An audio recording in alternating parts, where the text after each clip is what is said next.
అందరికీ నమస్కారం అండి. శైలజ వినిపించే కథల ఛానల్కు స్వాగతం. ఈరోజు మనం సీతా సత్య గారు రచించిన మనసులోని మర్మం అనే కథను విందాం. ఈ కథ మే 2012 చందమామలో ప్రచురింపబడింది. ఆరావళి పర్వత ప్రాంతాన్ని ఆనుకుని ఉన్న రాజ్యాన్ని పరిపాలించే విజయసింహుడికి వివాహమైన చాలా కాలానికి కొడుకు పుట్టాడు. లేక పుట్టిన తమ కుమారుడికి ప్రశంసవర్మ అని నామకరణం చేసి అల్లారు ముద్దుగా పెంచసాగారు అతని తల్లిదండ్రులు. ప్రశంసవర్మకు కొంత వయసు వచ్చాక విద్యాభ్యాసం నిమిత్తం గురుకులానికి పంపించారు అతని తల్లిదండ్రులు. ఆ గురుకులంలో విద్య నేర్చుకున్న ప్రతి విద్యార్థి తన భావి జీవితంలో నలుగురి మెప్పు పొందే విధంగా రాణించేవాడు. తమ గురుకులానికి విద్యాభ్యాసం నిమిత్తం వచ్చిన బాలుడు రాజకుమారుడైనా సామాన్య కుటుంబంలో నుంచి వచ్చిన వాడైనా అందరినీ సమదృష్టితోనే చూసేవాడు ఆ గురుకులాన్ని నిర్వహిస్తున్న సర్వజ్ఞాని. అంతేకాకుండా ఒక్కో విద్యార్థి మనస్తత్వాన్ని బాగా ఆకలింపు చేసుకుని ఎవరికి తగిన రీతిలో వారికి విద్య నేర్పుతూ ఉండేవాడు సర్వజ్ఞాని. తమ తల్లిదండ్రుల దగ్గర ఎంతో మంకుతనం చూపించే విద్యార్థులు కూడా గురుకులానికి వచ్చిన తొలి రోజులలో మారాన్ చేసినా అనతి కాలంలోనే ఎంతో అణుకువగా మారిపోయేవారు. ఒకరోజు గురుకులంలోని విద్యార్థులకు సర్వజ్ఞాని ఒక పరీక్ష పెట్టాడు. అదేమంటే గురుకులానికి దాపులు ఉన్న అరణ్యంలో సర్వరోగాలను నయం చేయగల ఒక అద్భుతమైన మూలిక ఉంది. ఆ మూలిక ఆటవికుల ఆధీనంలో ఉన్న ఒక గూడెంలో వారు పూజించే కొండదేవత పాదాల చెంత ఉన్నది. ఎవరైతే దానిని సంపాదించి తీసుకుని రాగలరో వారు అందరికంటే సమర్థులని సర్వజ్ఞాని భావిస్తాడు. గురువుగారి ఆశీర్వాదం తీసుకుని విద్యార్థులంతా వెంటనే ప్రయాణమయ్యారు. కానీ ప్రశంసవర్మ మాత్రం ఇంకా అక్కడే ఉండిపోయాడు. సర్వజ్ఞాని అతన్ని ఆశ్చర్యంగా చూస్తూ, నీకు నీ సమర్థతను నిరూపించుకోవాలని లేదా ఏం అన్నాడు. లేకేం గురుదేవా, కానీ నేను రాజకుమారుడిని కదా, పరీక్షల్లో ఓడిపోయినట్లయితే నా పరువేం గాను, అందుకే అసలు పరీక్షలోనే పాల్గొనకూడదనుకుంటున్నాను అన్నాడు ప్రశంసవర్మ. సర్వజ్ఞాని చిరునవ్వు నవ్వి, నువ్వు రాజకుమారుడనే విషయం నిజమే, కానీ మున్ముందు మహారాజువి కావాలంటే అందుకు కొన్ని అర్హతలను కలిగి ఉండాలి. అర్హతలనేవి పుట్టుక వలన రావు, ప్రయత్నం వల్లనే లభిస్తాయి అన్నాడు. సర్వజ్ఞాని మాటలు విన్న ప్రశంసవర్మ ఆలస్యం చేయకుండా వెంటనే బయలుదేరాడు. అడవిలో 4 క్రోసుల దూరం ప్రయాణించాక అతడిని ఆటవికులు చుట్టుముట్టారు. ప్రశంసవర్మ ఎంతగా పోరాడినప్పటికీ ఆ ఆటవికుల ముందు తలవంచక తప్పలేదు. అతడిని బంధించి తమ నాయకుడి వద్దకు తీసుకుపోయారు. ప్రశంసవర్మ పెడరెక్కలు విడిచికట్టి నాయకుడి ముందు నిలబెట్టారు.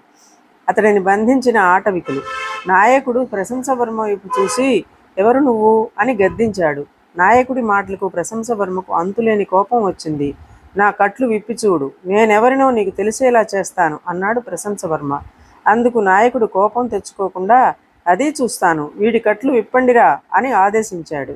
మరుక్షణంలో ఆటవికులు అతడి బంధనాలు తొలగించారు. వెంటనే ప్రశంసవర్మ నాయకుడి మీదకు లంఘించి అతడి మెడను దొరకబుచ్చుకున్నాడు. దాంతో ఆటవికులంతా హాహాకారాలు చేశారు. ప్రశంసవర్మ రెట్టించిన ఉత్సాహంతో ఆటవికుల నాయకుడిని ముప్పు తిప్పలు పెట్టి చివరకు అతడిని చిత్తు చేశాడు. తమ నాయకుడు బందీ కావడాన్ని సహించలేని ఆటవికులంతా పెద్దగా కేకలు పెడుతూ ప్రశంసవర్మ మీదకు దాడికి దిగారు. కానీ ఆటవికుల నాయకుడు వారిని నివారించి, ఈ దొర ఎవరో నిజంగానే గొప్ప వీరుడు, ఇటువంటి వీరుడిని మనం సత్కరించాలి కానీ శిక్షించకూడదు అన్నాడు.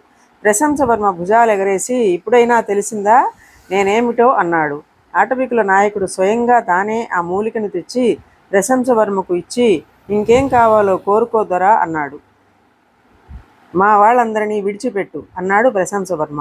ఆటవికుల నాయకుడు ప్రశంసవర్మ సహాధ్యాయులందరినీ బంధవిముక్తులను చేసి వారందరికీ మర్యాదలు చేసి తర్వాత సగౌరవంగా గురుకులానికి సాగనంపాడు.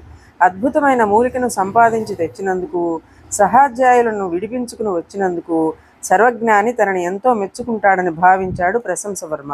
కానీ అందుకు భిన్నంగా సర్వజ్ఞాని ప్రశంసవర్మ ఇచ్చిన మూలికను అందుకున్నాడే తప్ప ప్రశంసాపూర్వకంగా ఒక్క మాట కూడా మాట్లాడలేదు. తర్వాత కొన్ని రోజులకు రాత్రి వేళల్లో గురుకులం చుట్టూ తిరుగుతూ జింక పిల్లల్ని, కుందేళ్లని, పశువులను మట్టుబెడుతున్న పులిని సంహరించే బాధ్యతను ప్రశంసవర్మకు అప్పగించాడు సర్వజ్ఞాని.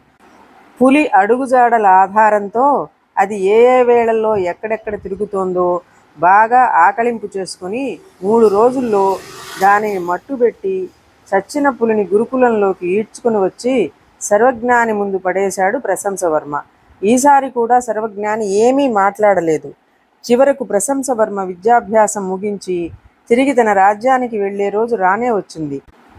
సర్వజ్ఞాని అతడిని దగ్గరకు పిలిచి, ఇంతకాలము నేను చెప్పిన పనుల్ని నువ్వు ఇతరులందరికంటే సమర్థవంతంగా చేసినప్పటికీ నా నుంచి ఎలాంటి ప్రశంస నీకు లభించినందుకు ఎంత అసంతృప్తి చెందావో నాకు తెలుసు. నీ విద్యాభ్యాసం పూర్తయినందున చెబుతున్నాను, గుర్తుంచుకో. ఇతరుల నుంచి ప్రశంసలు ఆశించడం అనేది ఒక మానసిక బలహీనత. నువ్వు చేసిన పనిని ఇతరులు మెచ్చుకోవాలని కోరుకుంటున్నావంటే పనికి సంబంధించి ఉండవలసిన స్థాయిలో నీకు ఆత్మవిశ్వాసం లేదని అర్థం.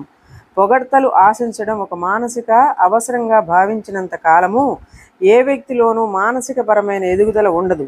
ఒక గురువుగా నేను నిన్ను పొగిడితే నీ సామర్థ్యం ఇంతే సుమా అని నేను చెప్పినట్లవుతుంది.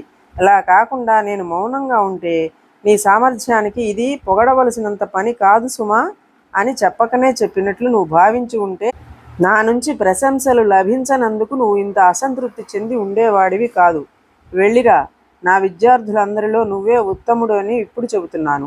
నువ్వు మహారాజు అయ్యాక ఆత్మవిశ్వాసంతో నీ శక్తి సామర్థ్యాలను ప్రజల సంక్షేమం కోసం వినియోగించి రాజ్యాన్ని సుభిక్షంగా ఉండేలా జనరంజకంగా పరిపాలించు.